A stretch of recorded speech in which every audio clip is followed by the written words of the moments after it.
Hello everybody. In this video, we'll learn about ocular posture examination.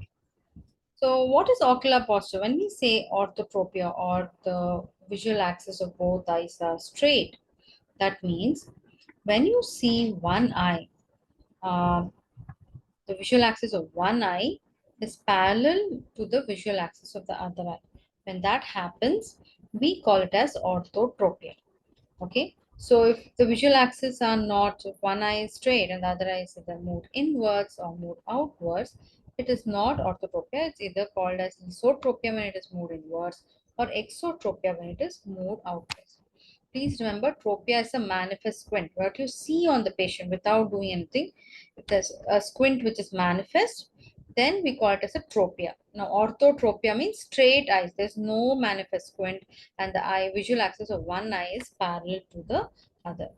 Now, how do we demonstrate it? Whenever we say ocular posture, you will not say, I'm seeing the eyes and they look straight. You will do the Hirschberg's corneal reflex test, and then upon seeing what happens, then you will say whether it is orthotropic or esotropic or exotropic. So basically, what does it mean when do we say the eyes are orthotropic? If you see here, if I throw a light on the glabella, I will see the reflex of the torch on the cornea. So this is the first Purkinje image. The relationship of this Purkinje image to the pupil is what is seen in Hirschberg's corneal reflex test. If the corneal reflex, the first Purkinje image, is seen in the center of the pupil in both eyes, we call it as orthotropic. Okay. So it's the relationship of the first Purkinje image to the pupil that we see. Now let's see how do we demonstrate it. So basically, I thank my residents for helping me out with this video. So basically, after taking the consent from the patient and explaining to the patient what you're going to do, this examiner will be sitting at the level of the patient. You're not standing on, you're not sitting down if the patient is standing. You're sitting at the same level of the patient and then at one arm length distance. Okay. Then you're going to shine a pen torch at the glabella of the patient. So you're going to shine torch at the glabella of the patient, sitting straight in front of the patient. You are going to see the light reflex, corneal light reflex, and its relation to the pupil. Okay. And then you're going to, if it is in the center of the pupil, you will tell it is orthotropic.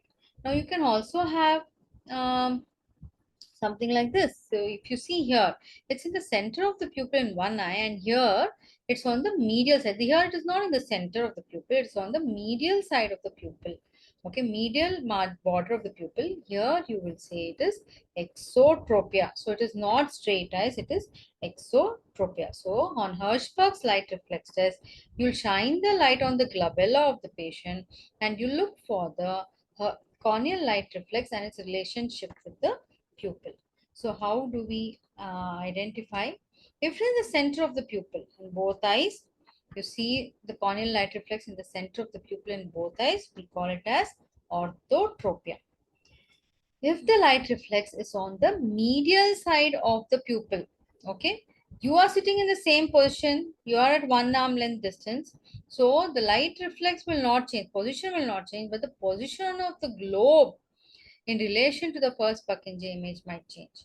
So if the image like corneal light reflex is medial to the pupil, we call it as exotropia. The eye is moved out. So the relationship of one visual axis in relation to the other visual axis is exotropic, right? If the eye is moved inwards, how will you see? You will see that the corneal light reflex, if this is the first Purkinje image, it is falling on the temporal side of the pupil, right? So then you will say this is esotropia. So if the eye is moved inwards, the corneal light reflex will be falling on the temporal aspect. Based on this test, we can also say what is the degree of esotropia or exotropia. Okay. Now let's see if the light reflex is falling on the pupillary margin. So it should be falling on the center of the pupil, but now it is falling on the pupillary margin. It is 15 degrees exotropia. It is falling on the nasal margin.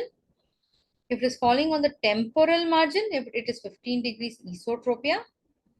If the light reflex is falling on in between the pupillary margin and the limbus, it is 30 degrees exotropia. Okay. If it's falling on the nasal half of the iris, in between the pupil and the limbus, it is 30 degrees exotropia. If it is falling on the temporal half, it is 30 degrees esotropia. The same, if it is falling on the limbus, it is 45 degrees exotropia or 45 degrees esotropia, depending upon whether it's falling on the temporal half of the cornea or the nasal half of the cornea. Okay. So please remember, tropia is manifest squint and phoria is latent squint. For undergraduate, please don't bother about phorias. Just do Hirschberg's corneal reflex test and ocular posture. You will say, on Hirschberg's corneal reflex test, the eyes appear to be orthotropic. Okay, that's all you will say. You will not say about orthophoria or anything like that, right? Now, ocular, so what will you mention? Ocular posture is orthotropic on Hirschberg's corneal reflex test. Please do not comment on the ocular posture if one eye is bad. Sometimes in your exams, we might keep one eye closed because it was operated. We don't want you to touch that eye. So we will tell you to examine only one eye. When that is the case, if one eye is patched, you will not be able to comment on the ocular posture because it's always a relation of one visual axis to the other. So you will say, I cannot comment on the ocular posture. Correct? Then, if the pupil, so again, as I told you, the pupil has to be the same size, right? 3 millimeter, and only then you can say that this corneal light reflex, corneal Purkinje image is falling in the center of the pupil. If the pupil is dilated, again, please do not comment about ocular posture. So, when ocular posture examination, you will say ocular posture is orthotropic on Hirschberg's corneal light reflex test. Don't say orthophoria. Say orthophoria, you have to do further tests. We'll learn that in other videos. Thank you very much.